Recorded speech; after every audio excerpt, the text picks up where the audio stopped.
Halo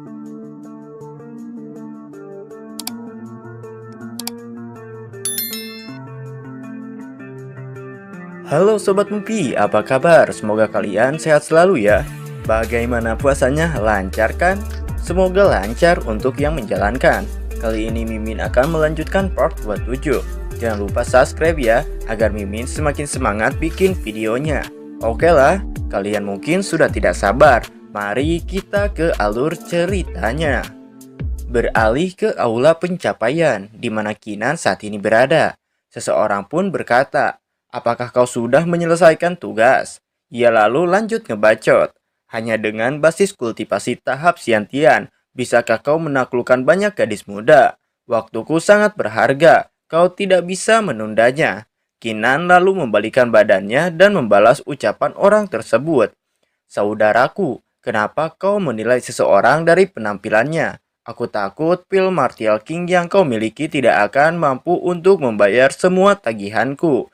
Namun orang tersebut tetap meledek Kinan dengan berkata, lucu sekali, cuma inti iblismu saja. Bagaimana mungkin aku tidak bisa membayarnya? Kinan lalu membuka kantong penyimpanannya sambil berkata, saudaraku, kau harus membuka matamu dan perhatikan ini dengan jelas. Setumpuk inti monster pun membuat orang tersebut terkejut. Kinan dengan kegirangan berkata, saudaraku, totalnya ada 360 inti monster. Demon King tingkat tinggi di sini. Apakah kau puas? Orang tersebut pun kemudian mengangguk dan bergumam. Dari mana dia mendapatkan inti ini? Bahkan seorang Martial King yang kuat mungkin tidak bisa memburu begitu banyak Demon King. Tingkat lanjut, sepertinya ini memang kesalahanku. Setelah bergumam dan merasa malu, ia pun tersenyum sambil berkata kepada Kinan, junior ini benar-benar pahlawan muda. Maaf, sudah menyinggungmu barusan. Ternyata aku melihat sebuah lautan. Kinan lalu berkata lagi, bagaimana saudaraku? Apa menurutmu inti iblis ini cukup? Cukup. Untuk inti iblis ini akan ditukar dengan 20.000 pil Martial King. Bagaimana menurutmu? Jawab orang tersebut. Kinan pun tersenyum lalu bergumam. Aku tidak menduga inti iblis ini akan sangat berharga. Sepertinya aku perlu mengambil kesempatan untuk mendapatkan lebih banyak. Sambil memberikan Martial King, orang itu memperkenalkan namanya jika ia bernama Makian. Tidak lupa ia juga menanyakan nama Kinan. Sambil pamit pergi, Kinan pun memberitahukan namanya adalah Kinan. Mendengar nama Kinan, orang tersebut pun merasa familiar terhadap nama itu. Setelah beberapa saat, ia baru menyadari jika Kinan adalah orang yang saat ini sedang diburu. Ia juga menyayangkan kenapa Kinan harus kembali ke sekte Swanling saat ini. Berpindah ke kediaman Ouyang Jun, seseorang memberitahukan keberadaan Kinan saat ini. Ia juga memberi informasi tentang apa yang dilakukan oleh Kinan. Mengetahui maksud Kinan adalah untuk mendapatkan pil, Ouyang Jun pun memerintahkan untuk mengirim seseorang untuk menangani Kinan dan merampok semua hartanya. King Su yang mendengarnya langsung berkata, Ouyang Jun, bukankah kau berjanji padaku kalau kau tidak akan menyerang Kinan lagi? Dengan tatapan sinis, Ouyang Jun pun membalas ucapan King Su. Bersikaplah yang benar. Jangan berbicara padaku dengan nada seperti itu. Aku hanya ingin merampoknya, bukan membunuhnya. Ini adalah kebaikanku. Jangan memaksaku. King Su sangat terpukul dan tidak bisa berkata-kata lagi. Berpindah ke aula penjualan harta karun, di mana saat ini Kinan tengah ingin menjual harta rampasannya. Di saat Kinan akan menjualnya, si penjaga pun menanyakan nama dan peringkat murid Kinan.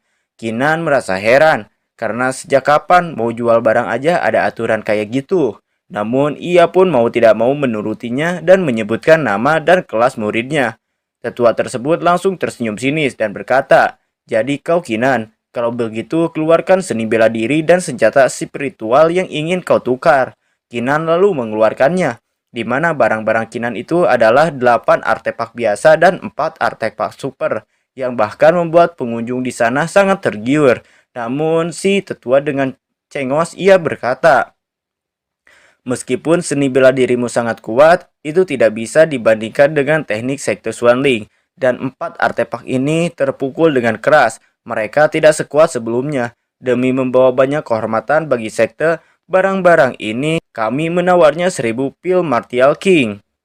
Mendengar bacotan dari orang itu, Kinan yang seperti disepelekan pun langsung ngegas dan berkata, "Seribu Martial King, aku memanggilmu senior, tapi kau tak tahu malu." Tetua tersebut pun seketika membalas ucapan Kinan. Aku beritahu kau Kinan, lebih baik kau segera minta maaf pada aku. Jika tidak, jangan pernah berpikir untuk mendapatkan pil Martial King." Namun Kinan tidak gentar walaupun sudah digertak seperti itu. Ia lalu berkata lagi kepada tetua itu, "Aku pikir kaulah yang akan berlutut dan meminta maaf pada aku karena tidak tahu malu dan tidak adil." "Omong kosong, aku berlutut karena tidak tahu malu. Aku pikir kepalamu sudah ditendang keledai," ucap si tetua botak ini. Kinan lalu menggunakan skill cheat mata God of War-nya kepada si tetua itu, dan seketika tetua itu pun bertekuk lutut. Kinan pun langsung berkata, "Panggil tuanmu." Namun tiba-tiba seseorang tertawa dan berkata, "Hahaha, ini menarik." Kinan, seorang jenius yang terkenal, benar-benar menindas beberapa orang tua di aula penjualan kecil ini. Orang itu bernama Zhou Yang. Kinan kemudian menghela napas dan berkata, "Sepertinya kau telah dihasut oleh Ouyang Jun. Zhou Yang, aku beri kau satu kesempatan terakhir. Segera menyingkir. Jika tidak, jangan salahkan aku karena bersikap tidak sopan." Namun dengan tengilnya, Zhou Yang malah membalas ucapan Kinan dengan berkata, "Tidak masalah Kinan. Selain bermain trik, apalagi yang bisa kau lakukan? Sebelumnya, saat perjanjian dengan kakak senior Leng Feng, bukankah kau yang takut dan melarikan diri? Sepertinya kau bersikeras menjadi musuhku." "Zoyang, aku punya prinsip. Musuhku harus berlutut saat bicara pada aku." Mendengar perkataan Kinan yang seperti itu, Zoyang pun terpancing emosi kemudian berkata sambil menunjuk Kinan, "Apa kau bilang? Kinan, beraninya kau menghina anggota dari aliansi Jun. Berdasarkan aturan aliansi, mereka harus dibunuh di tempat. Karena kau adalah murid dari seorang tetua super jenius dengan martial soul level Huang tingkat 10, kami akan mengampuni nyawamu dan hanya membuatmu cacat." Kinan pun kemudian menggunakan mata God of War-nya untuk mengintimidasi mereka. "Kalian benar-benar tidak tahu mana yang baik dan yang buruk. Jadi berlututlah," ucap Kinan. Seketika semua musuh Kinan pun tak sanggup berdiri dan mereka pun semua berlutut di hadapan Kinan. "Ada apa? Bukankah barusan kau bilang kau ingin membuatku cacat? Apa kau sudah mengerti sekarang?" Setelah itu, Kinan pun meminta si Pak Tua membayar 100.000 pil Martial King untuk semua barang yang akan dia jual. Namun tiba-tiba seseorang berteriak, "Kurang ajar!" Kinan pun merasakan jika orang itu seorang Martial King, dan diketahui orang tersebut adalah Master Zhang, seorang wakil ketua aula, dan dia adalah pemimpin 9 wakil aula Master. Master Zhang pun mencoba menetralisir orang-orang yang berlutut dengan teknik nada murni, namun mereka tidak terpengaruh. Lalu Kinan pun berkata, "Meskipun teknik nada murni dari wakil aula Master Zhang bisa membangkitkan pikiran dan mengusir iblis, tapi itu tidak akan berpengaruh pada mereka. Itu karena mereka berlutut padaku dengan sukarela." Master Zhang kemudian menatap Kinan, lalu ia pun bergumam, "Kinan masih berada di lapisan kedua tahap Xiantian. Beberapa waktu yang lalu, tidak terduga kultivasinya sudah mencapai tahap seperti ini sekarang. Sayangnya, meskipun kau seorang jenius, tapi kau sudah menyinggung Ouyang Jun. Bahkan jika kau dilindungi oleh tetua, itu tidak akan membantu." Setelah bergumam seperti itu, Master Zhang kemudian berkata kepada Kinan, "Kinan, aula penjualan harta karun ada di tempat jual beli. Tahukah kau bahwa ini melanggar peraturan?" "Peraturan? Karena wakil aula Master Zhang diinstruksikan oleh Ouyang Jun untuk berurusan denganku. Jadi langsung saja, kalian ingin membeli seni bela diri dan senjata spiritualku dengan 1000 pil Martial King. Aula penjualan harta karunmu ingin membodohiku. Jadi itu bukan salahku," balas Kinan sambil memperlihatkan lencana ungu bertaring merah yang membuat Master Zhang kena mental. Lalu ia pun berkata, "Jika yang kau katakan itu benar, itu berarti mereka salah. Tapi ada satu hal yang harus kuberitahu padamu. Kami tidak akan menerima harta yang nilainya kurang dari 3 juta pil Martial King." Mendengar peraturan seperti itu, dengan senyum percaya diri, Kinan pun menyanggupinya. Kinan lalu mengeluarkan salah satu senjata Xiantian yang ia dapatkan, lalu bertanya, "Berapa harga untuk senjata tersebut?" Master Zhang pun menjawab jika harganya 700.000 pil Martial King. Setelah itu, Kinan mengeluarkan salah satu pecahan batu kesadaran dan bertanya, "Berapa harganya?" Dan harganya adalah 200.000 pil Martial King. Setelah itu, Master Zhang pun berkata, "Sebuah senjata Xiantian dan sebuah microstone, bahkan tidak mencapai setengah dari standar pertukaran kami. Dengan senyum kecil, Kinan kemudian mengeluarkan semua mikrostun dan senjata ranah Siantiannya. Kalau begitu, 5 senjata Siantian dan 500 mikrostun ini apakah cukup memenuhi syarat untuk menebus pil di aula penjualanmu? Melihat Kinan memiliki 500 mikrostun, kerumunan pun langsung berkata, seluruh inventaris Sekte Swanling tidak memiliki mikrostun sebanyak itu. Itu lebih dari memenuhi syarat. Bahkan dengan seluruh aula penjualan harta karun, seluruh uangnya tidak akan cukup untuk membayarnya. Dan di sisi Master Zhang pun ia sangat-sangat kena mental. Kinan kemudian berkata, kenapa kau tidak mengatakan apapun? Apa kau juga ingin membeli benda ini dengan 1000 pil Martial King? Atau kau tidak punya uang untuk membelinya? Master Zhang pun tidak bisa berkata-kata lagi. Kinan kemudian menarik semua hartanya dan pergi dari tempat tersebut. Kinan pun kembali ke kediamannya di halaman ketiga. Ia pun disambut oleh naga harimau. Naga harimau berkata, Kinan, kau bilang ingin mengeksplorasi daratan utama bersama, tapi kau malah menyuruhku tinggal di halaman kecil ini. Saat tinggal di sana, dalam waktu setengah jam dari Tungku, setidaknya aku menemukan 30 kesadaran spiritual yang memata-matai. Kemudian Kinan pun menjawab, lebih dari 30 kesadaran spiritual yang memata-matai, leluhur naga harimau iblis. Bukankah kau bilang tempat ini terlalu membosankan? Kalau begitu, kau bisa bersiap untuk menggulingkan sekte ini kapan saja. Naga harimau pun sangat tertarik dengan ucapan Kinan. Sedangkan di sisi Putri Miao Miao, dia berkata, Kinan, sekte Swanling hanyalah tempat kecil. Kenapa kau repot-repot di sini? Sebaiknya kita segera pergi ke tempat suci. Itu yang paling penting. Kinan kemudian menjawab, saat Xiao Qingsu memintaku untuk tunduk dan menyerah pada Leng Feng, sepertinya dia mengetahui beberapa informasi. Aku adalah murid dari Tetua Agung, dan statusku tidak lebih rendah dari Ouyang Jun. Lalu kenapa mereka menekanku? Aku harus mengubah situasi di dalam sekte Swanling ini. Tiba-tiba seseorang di luar pintu berkata, Kinan, cepat buka halaman ketiga, aku punya sesuatu untuk didiskusikan denganmu. Kinan pun mengetahui jika orang yang berteriak adalah Gong Yang. Saat Gong Yang bertemu dengan Kinan, ia langsung meminta maaf dan berkata, saat kau menyerah kepada Leng Feng, kami tidak mempercayaimu. Sampai saat ini, kami tidak mengerti bahwa kau tidak ketakutan dan melarikan diri. Hanya saja kenyataan ini terlalu kejam. Bahkan kau sampai harus menundukkan kepalamu. Yang terjadi, tenang saja, semuanya sudah berlalu, jawab Kinan. Gong Yang kembali berkata, dalam sebulan terakhir, arus bawah dari sekte Swanling telah melonjak. Kemudian aku menyelidikinya. Dan baru sekarang aku mengetahui tentang beritanya. Master sekte Swanling sedang menyeberangi malapetaka di dalam domain rahasia. Dia akan segera dipromosikan menjadi Martial Sovereign. Kinan terkejut dan tertegun. Ia tersadar alasan Kingsu menyuruhnya menyerah. Jadi karena Master Sekte Swanling akan dipromosikan. Gong Yang kembali berkata, 100 tahun yang lalu di Sekte Swanling juga ada seorang Martial Sovereign. Setelah senior itu dipromosikan, dia hanya membutuhkan 60 pernapasan untuk membunuh 3 tetua tahap Martial Ancestor dari Sekte Feijian. Apa? Aku tidak menduga ada orang sekuat itu muncul di sekte sampahmu. Jelas naga harimau. Lalu Gong Yang pun lanjut berkata, jika promosi Master Sekte berhasil, itu akan menjadi bencana bagimu Kinan. Sebaiknya kau meninggalkan sekte secepatnya. Kau ingin aku pergi tanpa bertarung? Jawab Kinan. Berpindah terlebih dahulu ke Ouyang Jun.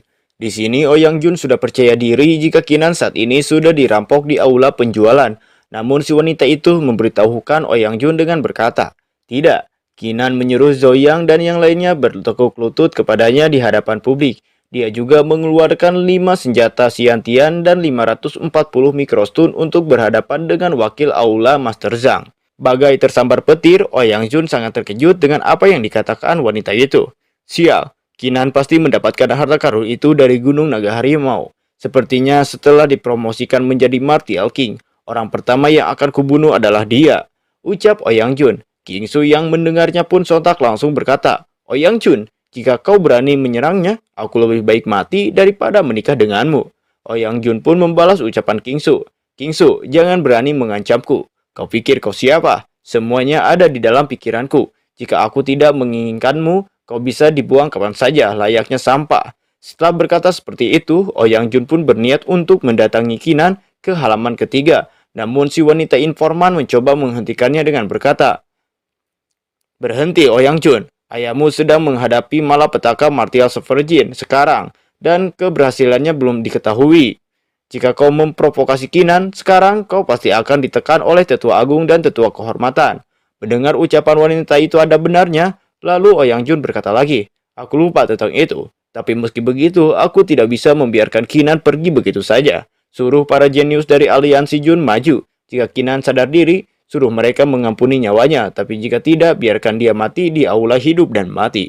Kembali ke Gongyang. Gongyang yang merasa takut Kinan salah paham, lalu ia pun menyentuh bahu Kinan sambil berkata, seorang pria biasa membungkuk dan meregang, jangan merasa malu. Itu untuk berjaga-jaga. Jika Master Sekte gagal mencapai martial Severjin, tidak terlambat bagimu untuk kembali. Ternyata kau mengkhawatirkan keselamatanku. Sebenarnya, yang tidak aku beritahukan padamu. Aku memilih untuk menyerah karena ada seseorang yang memintaku melakukannya. Dia sangat baik padaku, jadi aku tidak bisa menolaknya, balas Kinan.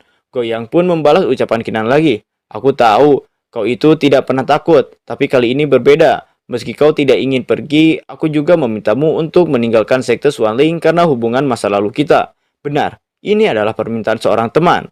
Di belakang Kinan, Putri Miao Miao yang mendengar semua percakapan, dalam hatinya ia bergumam.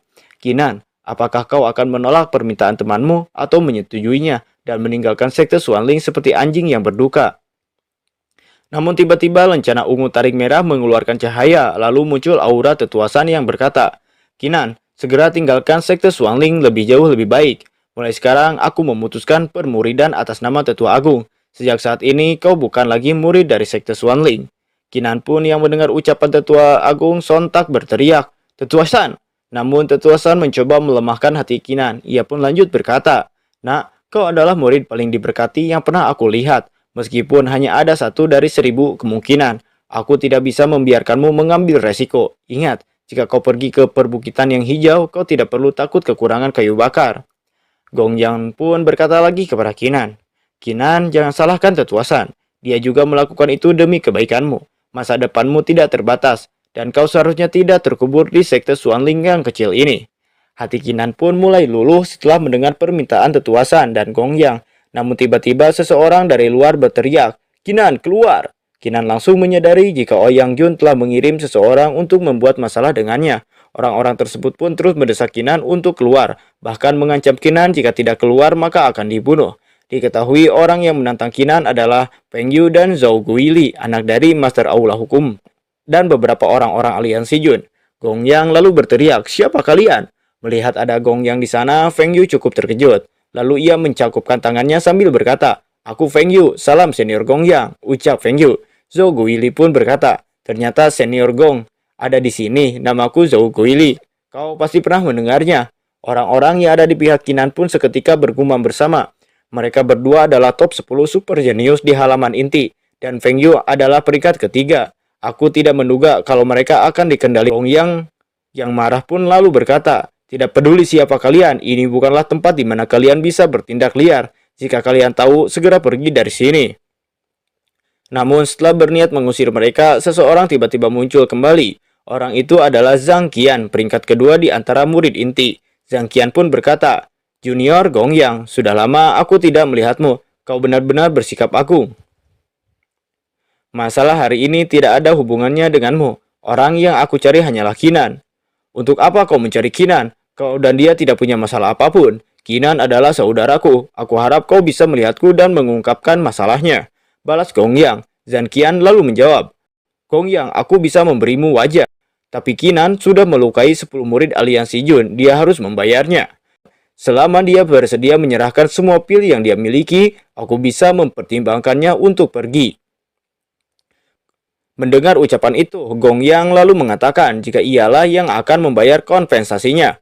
Lalu orang-orang dari aliansi Jun tertawa sambil berkata, kau membayar kompensasi? Kinan memiliki 5 artefak Xiantian dan 540 mikrostun. Bisakah kau membelinya? Jika itu diubah menjadi pil Martial King, itu sekitar 10 juta pil Martial King. Hal tersebut membuat Gongyang terkejut dan melirik ke arah Kinan. Kinan itu ucapnya gugup. Mereka benar. Aku tidak punya waktu untuk memberitahumu tentang ini. Gongyang lalu berkata lagi, benar, Tetua Agung secara pribadi memerintahkan bahwa Kinan bukan lagi murid dari Sekte Xuanling. Tetua Kehormatan sekarang berada di halaman ketiga dan akan membawa Kinan pergi. Karena itu kalian mungkin akan kecewa. Zhang Qian kemudian bergumam, bebek yang dimasak tidak bisa terbang. Kinan menghargai cinta dan kebenaran. Sepertinya kami tidak akan bisa menghadapinya tanpa menyerang orang-orangnya terlebih dahulu. Setelah bergumam dan memikirkan cara agar Kinan terprovokasi, Zhang Qian kemudian berkata, hahaha, Junior Kinan, aku tidak menduga kau jadi pengecut seperti itu. Kau bisa melarikan diri, akan tetapi teman-temanmu pasti akan disalahkan karenamu. Salahkan mereka karena berteman dengan sembarangan orang. Seketika emosi Kinan meledak. Zhang Qian, apa yang kau inginkan? Gongyang, sebagai murid inti Sekte Xuanling, aku akan menantangmu di aula hidup dan mati. Kau bisa menolaknya, tapi mulai sekarang kau sebaiknya tinggal di sekte selamanya, atau aku pasti akan menemukan kesempatan untuk membunuhmu, ucap Yan Qian menantang Gongyang. Tidak hanya Zhan Qian, bahkan Feng Yu dan Zhou Gaili juga menantang Xiaoleng dan Chuyun. Xiaoleng, Chuyun, kalian melanggar aturan sekte dan bermaksud mengkhianati sekte. Mulai sekarang status kalian sebagai murid aula hukuman akan dicabut dan selain itu kalian dipenjara selama 100 tahun. Dan sisanya mereka akan diinterogasi seperti biasa dan ditahan setidaknya 50 tahun. Mereka sengaja melakukan hal tersebut untuk memprovokasi Kinan. Mereka menentang orang-orang yang lebih lemah darinya agar Kinan merasa terdesak. Kinan yang sudah muak dengan emosi yang memuncak, walaupun telah ditenangkan oleh Gongyang, namun ia tidak bisa menahannya lagi. Maaf, aku sebenarnya tidak ingin mengecewakan kalian. Kalian bersedia membela aku sampai seperti ini, tapi aku tidak bisa menerima berkah kebaikan kalian ini. Jika kalian pergi, kita akan pergi bersama. Jika kalian ingin tinggal, kita akan melawan mereka. Tanpa akhir, aku Kinan, tidaklah sendirian. Zhan Qian kemudian membalas ucapan Kinan. Kinan, apa kau sudah selesai bicara omong kosong? Hari ini sebaiknya kau menyerahkan semua hartamu atau melihat mereka ditangkap gara-gara kau. Kinan yang benar-benar sudah terprovokasi dengan sangat marah dan mengeluarkan sedikit aura God of War dengan menunjuk langit, ia pun berkata lagi, Alian Sijun, bajingan kalian sudah berkali-kali menindasku. Kalian bahkan menggunakan kekuasaan kalian untuk menyakiti temanku. Hari ini aku bersumpah atas nama God of War. Bahkan jika energi sejatiku habis dan tubuhku hancur, aku akan menggunakan pedang di tanganku untuk membunuh kalian semua. Namun Zhan Qian terus memprovokasi Kinan dengan berkata, Hoi, membunuh apanya? Hanya mengandalkan dirimu sendiri. Kau pikir bisa menghadapi aliansi Jun kami? Kemudian karena kesabarannya sudah benar-benar habis, Kinan pun menantang mereka semua untuk berduel di area hidup dan mati. Dan hal tersebut pun sangat mengejutkan Gongyang dan yang lainnya. Nah, apakah Kinan akan sanggup menghadapi aliansi Jun di arena hidup dan mati? Jangan lupa subscribe karena Mimin akan segera melanjutkan part selanjutnya. Jadi sabar dulu.